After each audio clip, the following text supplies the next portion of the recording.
Theta बटा का 1 plus tan square theta बराबर cos square theta minus sin square theta. यानी इसको बराबर इतना लाने का है, यानी इसका मान और इसका मान सेम आना चाहिए, प्रूव करके लाना है। तो देखना हमको यहाँ पास किसी का मान पता नहीं है तो यहाँ से मान पता करेंगे, है ना, इसीलिए देता है। चलो यहाँ पास cosec थीटा बराबर 5/3, तो cosec का मान क्या होता है, h बटा p होता है ना, बराबर का 5/3। अब देखना h का मान यहाँ पास लिख लेना, h का मान दे दिया गया कितना, तो 5 और p का मान दे दिया गया, फिर से आधार गायब कर दिया गया, यानी b गायब कर दिया, तो निकालने पड़ेगा ना। तो आधार निकालो, आधार बराबर निकालेंगे, है ना, आधार बराबर अंडर रूट का क्या हो जाएगा, कर्ण का स्क्वायर माइनस लंब का स्क्वायर। चलो कर्ण कितना है बाबू, तो 5 दिया गया है ना, 5 का स्क्वायर करेंगे माइनस लंब कितना दिया गया है, 3 दिया गया है। अब इसका स्क्वायर करेंगे, है ना, चलो 5 का स्क्वायर करेंगे तो 25 आएगा, 9 का स्क्वायर करेंगे तो 9, सॉरी 3 का स्क्वायर करेंगे तो 9। अब देखो यहाँ से घटाएंगे, 25 में से 9 चल जाएगा तो 16। अब 16 किसी का वर्ग है तो हाँ 4 का है, यानी आधार कितना निकल गया, आधार 4 निकल गया, ठीक है। चलो तीनों निकल गया। अब चलो इधर आते हैं, बनाते हैं। अब निकल गया ना तीनों, अब आराम से बारी बारी तरह से इसका सबका मान लिखेंगे पहले, उसके बाद इस सब बैठाएंगे।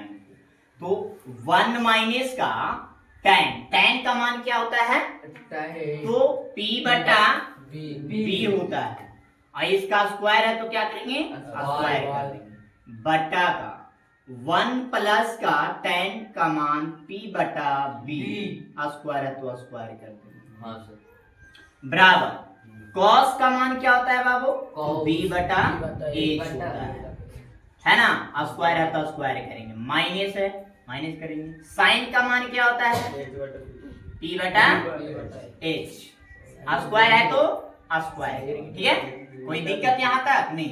चलो देखो अब 1 माइनस p का मान कितना है, तो p का मान 3 और b का मान 4 है ना, स्क्वायर है तो स्क्वायर कर देंगे, ठीक है। अभी चालू है ना, चलो बटा का 1 प्लस का p का मान 3/4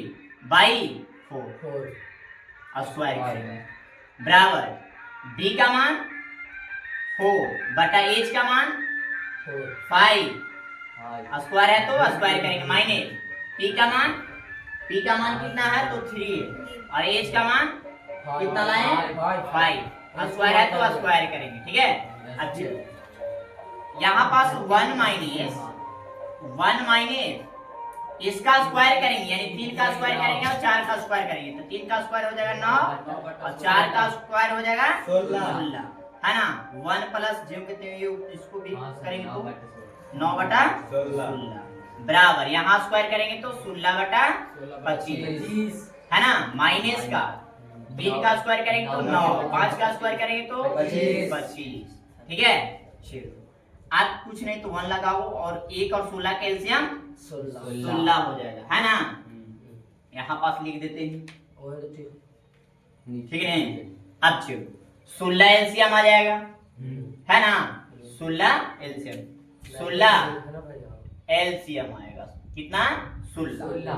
अब 16 एलसीएम आएगा तो 1 में 16 से भाग लगाएंगे तो कितना आएगा, 16 आएगा, माइनस है माइनस का चिन्ह देंगे, फिर 16 में 16 से भाग करेंगे तो 1 आएगा, 1 से ऊपर का में गुना करेंगे तो 9 बटा का, फिर यहाँ से एलसीएम लेंगे ज्यों की त्यों ही होगा भी, यानी प्लस में अब की होगा, है ना, 9 बटा 16 बराबर क्या है इधर 25 का एलसीएम 25 बटा का ज्यों की त्यों लिखो 16 माइनस 9, है ना।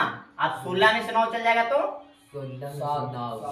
7 बटा 16, फिर इसको जोड़ेंगे 16 9 25 बटा का 16 बराबर 16 बटा 9 बटा 25 है ना। 7 बटा का 16 और 25 बटा का 16 बराबर, यहाँ से घटेगा 16 में से 9 चल जाएगा तो 7 बटा 25। ये यहाँ से क्या करो, 16 से 16 कैंसिल करो, बचेगा 7 बटा 25 बराबर यहाँ 7 बटा 25। ये हो गया प्रूफ।